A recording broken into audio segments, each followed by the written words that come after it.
Item ಯಾವುದೇ ಇರಲಿ try ಮಾಡಿ ಆಚಿ ಚಿಕನ್ ಮಸಾಲಾ. ಪುಂಡ ಪೋಖರಿಗಳಿಗೆ ಬಿಸಿ ಮುಟ್ಟಿಸೋದಕ್ಕೆ ಅಕ್ಕಾಪಡೆ ಸಜ್ಜಾಗಿದೆ. ಗದಗ ಜಿಲ್ಲೆಯಲ್ಲಿ ಕಾರ್ಯಾರಂಭ ಮಾಡಿದೆ ಅಕ್ಕಾಪಡೆ. ಮಹಿಳಾ ಮತ್ತು ಮಕ್ಕಳ ಕಲ್ಯಾಣ ಇಲಾಖೆ ಹಾಗೂ ಪೊಲೀಸ್ ಇಲಾಖೆಯ ಜಂಟಿ ಕಾರ್ಯ ಇದು. ಸರ್ಕಲ್ ಇನ್ಸ್ಪೆಕ್ಟರ್ LK ಜೂಲಗಟ್ಟಿ ನೇತೃತ್ವದಲ್ಲಿ ಇದು ಸಜ್ಜಾಗಿರೋದು. ಜನನಿ ಬೀಡ ಪ್ರದೇಶದಲ್ಲಿ ಅಕ್ಕಾಪಡೆ ಸಿಬ್ಬಂದಿಯಿಂದ ರೌಂಡ್ಸ್ ಹಾಕಲಾಗುತ್ತೆ.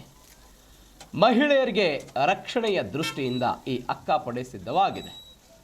ಸಹಾಯವಾಣಿಗೆ ಕರೆ ಮಾಡಿದರೆ ಈ ಅಕ್ಕಪಡೆಯವರು ಬರ್ತಾರೆ. ಬಾಲ್ಯ ವಿವಾಹ, ಮಹಿಳೆಯ ದೌರ್ಜನ್ಯ ತಡೆ ಮತ್ತು ಮಹಿಳಾ ಜಾಗೃತಿಯ ಕಾರ್ಯ ಆಗುತ್ತೆ. ನಗರ ಪ್ರದೇಶ, ಜಾತ್ರೆ, ಜನನಿ ಬೀಡ ಪ್ರದೇಶಗಳಲ್ಲಿ ಈ ಟೀಮ್ ಕೆಲಸವನ್ನು ಮಾಡುತ್ತೆ. 2 ಶಿಫ್ಟ್ಗಳಲ್ಲಿ ಕೆಲಸವನ್ನು ಮಾಡ್ತಾರೆ ಅಕ್ಕಪಡೆಯ ಸದಸ್ಯರುಗಳು. 4 ಮಹಿಳಾ ಹೋಮ್ ಗಾರ್ಡ್ ಸೇರಿದಂತೆ ಪೊಲೀಸ್ ಸಿಬ್ಬಂದಿ ಹೊಂದಿರುವಂತಹ ತಂಡ ಇದು. ಮಹಿಳಾ ಪೊಲೀಸ್ ಠಾಣೆಯ ವ್ಯಾಪ್ತಿಯಲ್ಲಿ ಕೆಲಸ ಮಾಡ್ತಾ ಇದೆ ಅಕ್ಕಪಡೆ. ಈ ಅಕ್ಕಪಡೆಯ ಕೆಲಸಕ್ಕೆ ವ್ಯಾಪಕವಾದಂಥ ಪ್ರಶಂಸೆ ವ್ಯಕ್ತವಾಗಿದೆ.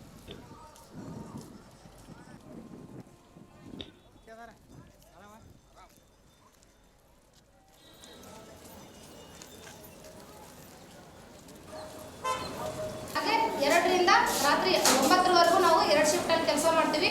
ನಿಮ್ಗೆ ಯಾವುದೇ ರೀತಿ ಸಮಸ್ಯೆಗಳು, ಕುಂದು ಕೊರತೆಗಳು ಆಗ್ಲಾರ್ದಂಗೆ ನಾವು ನೋಡ್ಕೊಳ್ಳೋಂಥ ಅಕ್ಕಪಡೆ ಟೀಮು ಕೆಲಸ ಮಾಡಕತ್ತೈತಿ. ದಯವಿಟ್ಟು ಅದನ್ನು ಬಳಕೆ ಮಾಡ್ಕೋರಿ. ನಿಮ್ಗೆ ಯಾವುದೇ ರೀತಿ ಗಂಡನ ಮನೆಯಲ್ಲಾಗಿರ್ಬೋದು ಅಥವಾ ನೀವು ಕೆಲಸ ಮಾಡೋ ಮಾಲ್ಗಳಲ್ಲಾಗಿರ್ಬೋದು, ನೀವು ಯಾವುದೋ ಬಟ್ಟೆ ಶಾಪ್ನಲ್ಲಿ ಕೆಲಸ ಮಾಡ್ತಿರ್ಬೋದು, ಯಾವುದೇ ಇನ್ನಿತರ ಸಮಸ್ಯೆಗಳು, ವೈಯಕ್ತಿಕ ಸಮಸ್ಯೆಗಳಿದ್ರೂ ಕೂಡ ನಮ್ಮ ಹಾಸ್ಟೆಲ್ನಾಗ ಅದನ್ನು ಕೂಡ ನಮ್ಮ ಹತ್ರ ಶೇರ್ ಮಾಡಿಕೊಂಡು ನಮ್ಮ ಸಹಾಯವಾಣಿಗಳದಾವಲ್ಲ 181 ಮಹಿಳೆ ನೀವಿರೋಂಥ ಪಾಯಿಂಟ್ ಕಡೆ ಬಂದು ನಾವು ನಿಮಗೆ ಅಕ್ಕಪಡೆ ಅಂತ ಕರ್ನಾಟಕ ಸರ್ಕಾರ ಒಂದು ಒಳ್ಳೆ ಜಾರಿಯನ್ನು ತಂದಿದ್ದಾರೆ ಕರ್ನಾಟಕದಲ್ಲಿ.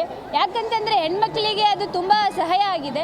ಅವರ ಎಲ್ಲೂ ಆಚೆ ಅಡ್ಡಾಡೋಕ್ಕೆ ಆಗ್ತಾ ಇಲ್ಲ ಇದೊಂದು ಪರಿಸ್ಥಿತಿಯಲ್ಲಿ. ಯಾಕಂತಂದರೆ ಅವರಿಗೆ ಗಂಡು ಮಕ್ಕಳಾಯಿತು, ಹುಡುಗರಿಂದ ಚುಡಾಯಿಸೋದಾಯಿತು, ನಮಗೆ ಕಾಲೇಜಿಗೆ ಹೋಗೋಕ್ಕಾಗಲ್ಲ. ಎಷ್ಟೋ ಹೆಣ್ಮಕ್ಳಿಗೆ ಅತ್ಯಾಚಾರ ಎಲ್ಲ ನಡೀತಾ ಇದೆ.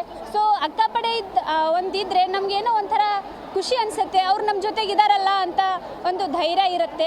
ಯಾಕಂತಂದರೆ ರೋಡಲ್ಲೆಲ್ಲ ಇರಬೇಕಂತಂದರೆ ಅವ್ರದ್ದೆಲ್ಲ ವೆಹಿಕಲ್ಸ್ ನಿಂತಿರ್ತಾವಲ್ಲ. ಸೊ ಅದರಿಂದ ಹುಡುಗರಾಯಿತು, ಬೇರೆ ಏನೋ ಒಬ್ಬ ವ್ಯಕ್ತಿ ನಮ್ಮಿಂದ ದೂರ ಹೋಗ್ತಾರೆ ಅನ್ನೋ ಒಂದು ಭರವಸೆ. So thank you for Akkapade. Because ನಾವು ತುಂಬ ಸೇಫ್ಟಿಯಾಗಿದ್ದೀವಿ. ಯಾಕಂದರೆ ಅವ್ರು ಇದ್ದಾರೆ ಅನ್ನೋ ಕಾರಣಕ್ಕೆ ನಾವು ಸೇಫ್ಟಿಯಾಗಿದ್ದೀವಿ. ಸೊ ಅದಕ್ಕೆ ಥ್ಯಾಂಕ್ಫುಲ್ ಆಗಿ. ಇತ್ತೀಚಿನ ದಿನಗಳಲ್ಲಿ ಅಕ್ಕಪಡೆ ಅನ್ನೋ ಟೀಮು ನಮ್ಮ ಗದಗ ಜಿಲ್ಲೆ ಒಳಗೆ ಕೆಲಸ ಮಾಡತ್ತೈತಿ. ಅವರು ಕೆಲಸ ಮಾಡೋದ್ರಿಂದ ಈ ಸ್ಕೂಲ, ಕಾಲೇಜು, ಥಿಯೇಟ್ರ್, ಪಾರ್ಕ್ ಹಿಂಗೆಲ್ಲ ಅಲ್ಲೆಲ್ಲ ಹೋಗಿ ಅವ್ರು ನಮ್ಗೆ ಅವೇರ್ನೆಸ್ ಮೂಡಿಸತ್ತಾರೆ. ಮತ್ತು ನಾವು ಬೇರೆ ಊರಿಂದ ಕಾಲೇಜಿಗೆಲ್ಲ ಬರ್ತೀವಿ. ಬಸ್ ಸ್ಟ್ಯಾಂಡ್ ಒಳಗೆ ನಮ್ಗೆ ಒಂದೊಂದು ಸಾರಿ ಭಯ ಅದು ಆಗ್ತಿರ್ತೈತಿ. ಅವಾಗ ಅವರು ನಮ್ಮ ಜೊತೆ ಇರ್ತಾರನ್ನೋದೊಂದು ಧೈರ್ಯ ಇರ್ತೈತಿ. ನಮ್ಗೆ ಖುಷಿ ಆಗ್ತೈತೆ ಅವ್ರ ಕೆಲಸ ಮಾಡೋದ್ರಿಂದ. 1098ಗೆ ಕಾಲ್ ಮಾಡಿದ್ರು ಅವ್ರು ಬರ್ತಾರಂತ. ಪೊಲೀಸ್ ಇದು ಸಹಾಯವಾಣಿಗೂ ಕಾಲ್ ಮಾಡಿದ್ರು ಅವ್ರು ಬರ್ತಾರಂತ.